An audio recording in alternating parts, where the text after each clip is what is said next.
सिंधु घाटी सभ्यता, जो मानव प्रतिभा का एक चमकता हुआ नमूना थी, हजारों साल पहले भारतीय उपमहाद्वीप के उत्तर पश्चिमी क्षेत्र में फली फूली। यह अद्भुत सभ्यता, जो प्राचीन मेसोपोटामिया और मिस्र के समय की थी, अपने पीछे रहस्य का एक ऐसा आभामंडल छोड़ गई जिसने सदियों तक पुरातत्वविदों और इतिहासकारों को मोहित किया है। सिंधु नदी, इस क्षेत्र की जीवन रेखा, उपजाऊ मैदानों के बीच से होकर बहती थी, जिससे जीवन और सभ्यता का पोषण हुआ।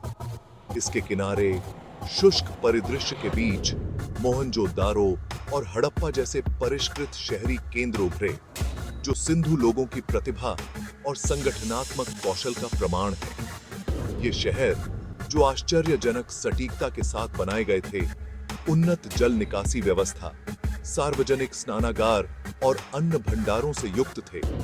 ये ऐसी विशेषताएं थीं जो उन्हें प्राचीन दुनिया में शहरी नियोजन के अजूबों के रूप में अलग करती हैं। मोहनजोदारो, जिसका सिंधी भाषा में अर्थ है मुर्दों का टीला, सिंधु घाटी सभ्यता की भव्यता का प्रमाण है। 200 हेक्टेयर से अधिक क्षेत्र में फैला यह विशाल महानगर गतिविधियों का केंद्र था। इसकी सड़कें व्यापारियों, कारीगरों और आम नागरिकों से भरी रहती थीं। शहर का परिष्कृत बुनियादी ढांचा और उन्नत शहरी नियोजन आधुनिक पर्यवेक्षकों को चकित करता रहता है। मोहनजोदारो की सबसे उल्लेखनीय विशेषताओं में से एक इसकी असाधारण जल निकासी व्यवस्था है। सावधानी पूर्वक योजना बनाकर और सावधानी पूर्वक निर्माण करके शहर के नालों और सीवरों ने कचरे का कुशलता पूर्वक निपटान सुनिश्चित किया, जो स्वच्छता और सार्वजनिक स्वास्थ्य के प्रति सिंधु लोगों की समझ का प्रमाण है। ग्रेट बाथ की खोज, एक बड़ा ईंटों से सजा हुआ पुल माना जाता है कि इसका उपयोग धार्मिक स्नान के लिए किया जाता था। उनकी स्वच्छता और स्वच्छता पर जोर को और उजागर करता है। मोहनजोदारो से लगभग 400 मील उत्तर में स्थित हड़प्पा सिंधु घाटी सभ्यता के एक और प्रमुख केंद्र के रूप में उभरा। अपने शहरी नियोजन और स्थापत्य कौशल में अपने दक्षिणी समकक्ष के समान हड़प्पा में सड़कों, आवासीय क्षेत्रों और सार्वजनिक संरचनाओं का एक समान रूप से प्रभावशाली नेटवर्क था। शहर के अन्न भंडार, जो बड़ी मात्रा में अनाज का भंडारण करने में सक्षम थे, एक सुव्यवस्थित कृषि प्रणाली और अधिशेष खाद्य उत्पादन का संकेत देते हैं। रावी नदी के तट पर हड़प्पा का रणनीतिक स्थान, जो सिंधु की एक सहायक नदी है, ने दूर दराज के देशों के साथ व्यापार और संचार को सुगम बनाया। पुरातात्विक साक्ष्यों से पता चलता है कि हड़प्पा मिट्टी के बर्तनों, औजारों और मोहरों के उत्पादन का एक प्रमुख केंद्र था, जिनमें से कई मेसोपोटामिया और प्राचीन दुनिया के अन्य हिस्सों में पाए गए हैं, जो सिंधु लोगों के दूरगामी व्यापार नेटवर्क का संकेत देते हैं। सिंधु घाटी सभ्यता अपने असाधारण शहरी नियोजन और तकनीकी प्रगति के लिए प्रसिद्ध है। मोहनजोदारो और हड़प्पा शहर अन्य शहरी केंद्रों के साथ अपने लेआउट में उल्लेखनीय मानकीकरण प्रदर्शित करते हैं, जो एक केंद्रीकृत प्राधिकरण और शहरी डिजाइन सिद्धांतों की साझा समझ का सुझाव देते हैं। सड़कें एक ग्रिड पैटर्न में बिछाई गईं, समकोण पर एक दूसरे को काटती हुई शहरों को आयताकार ब्लॉकों में विभाजित करती हैं। मानकीकृत ईंटों से निर्मित घरों में अक्सर निजी कुएं और स्नान घर होते थे, जो सिंधु लोगों की स्वच्छता और स्वच्छता के प्रति प्रतिबद्धता को दर्शाते हैं। सार्वजनिक स्नानागार, अन्न भंडार और एक परिष्कृत जल निकासी व्यवस्था की खोज उनके शहरी नियोजन और बुनियादी ढांचे की उन्नत समझ पर और जोर देती है। भाग 5, सिंधु नदी का महत्व।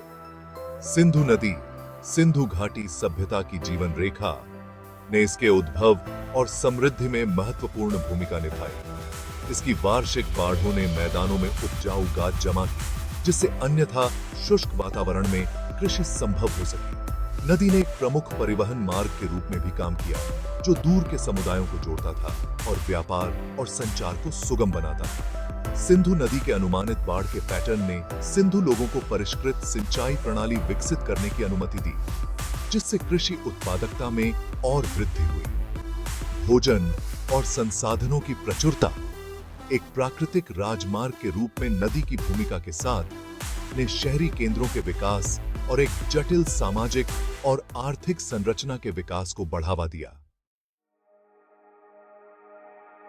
भाग 6, एक युग का अंत, सिंधु घाटी सभ्यता का पतन। 1900 ईसा पूर्व के आसपास कभी फलती फूलती सिंधु घाटी सभ्यता का पतन शुरू हो गया।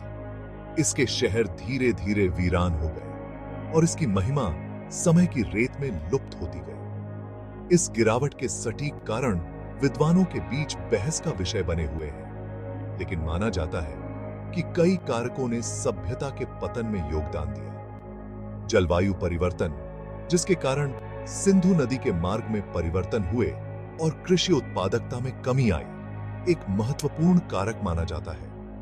अन्य संभावनाओं में वनों की कटाई, मिट्टी का कटाव और प्राकृतिक आपदाएं जैसे भूकंप या बाढ़ शामिल हैं। सिंधु घाटी सभ्यता का पतन मानव समाजों और उनके पर्यावरण के बीच नाजुक संतुलन की याद दिलाता है। भाग 7, वैदिक युग की शुरुआत। जैसे जैसे सिंधु घाटी सभ्यता का पतन हुआ, भारतीय इतिहास में एक नया अध्याय सामने आया, वैदिक युग। यह काल वेदों के नाम पर पवित्र ग्रंथों का एक संग्रह मध्य एशिया से भारतीय उपमहाद्वीप में इंडो आर्यन जनजातियों के आगमन का गवाह बना। वैदिक युग ने नई धार्मिक मान्यताओं, सामाजिक संरचनाओं और सांस्कृतिक प्रथाओं के उद्भव के साथ भारतीय समाज में एक महत्वपूर्ण बदलाव को चिह्नित किया। आर्य, एक विशिष्ट भाषा और संस्कृति वाले देहाती लोग, धीरे धीरे इंडो गंगा के मैदानों में फैल गए। उनसे मुलाकात करने वाली स्वदेशी आबादी के साथ बातचीत और आत्मसात किया। इस सांस्कृतिक संलयन से एक नई संकर सभ्यता का उदय हुआ, जिसने आर्य और स्वदेशी तत्वों का मिश्रण किया, जिससे भारतीय इतिहास में बाद के विकास की नींव पड़ी। भाग 8, आर्य बस्तियां और सांस्कृतिक संलयन। आर्य शुरू में सरदारों के नेतृत्व में जनजातियों में संगठित थे। धीरे धीरे पूरे उत्तर भारत में बस्तियां और राज्य स्थापित किए। वे अपने साथ अपनी भाषा संस्कृत लाए, जो हिंदू धर्म की पवित्र भाषा बन गई, और उनकी धार्मिक मान्यताएं देवी देवताओं के एक देवता पर केंद्रित थीं। स्वदेशी आबादी के साथ आर्यों की बातचीत से संस्कृतियों का धीरे धीरे मिश्रण हुआ। कृषि, शिल्प और स्थानीय रीति रिवाजों के बारे में स्वदेशी लोगों के ज्ञान को आर्यों की भाषा, धार्मिक प्रथाओं और सामाजिक संरचना के साथ मिश्रित किया गया, जिसके परिणाम स्वरूप एक जीवंत और विकसित समाज का निर्माण हुआ। संस्कृति के अनुकूलन की इस प्रक्रिया ने हिंदू धर्म को एक प्रमुख विश्व धर्म के रूप में विकसित करने के लिए जमीनी कार्य किया और आने वाली सदियों तक भारत के सांस्कृतिक परिदृश्य को आकार दिया। भाग 9, प्राचीन भारत की विरासत। सिंधु घाटी सभ्यता और वैदिक युग भारतीय इतिहास के आधार स्तंभ हैं। उनकी विरासत भारतीय समाज और संस्कृति के ताने बाने में बुनी गई है।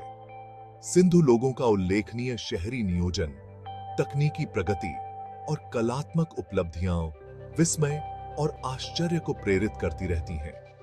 वैदिक युग ने आध्यात्मिकता, दर्शन और सामाजिक व्यवस्था पर अपने जोर के साथ भारतीय विचार और धार्मिक प्रथाओं पर एक अमिट छाप छोड़ी।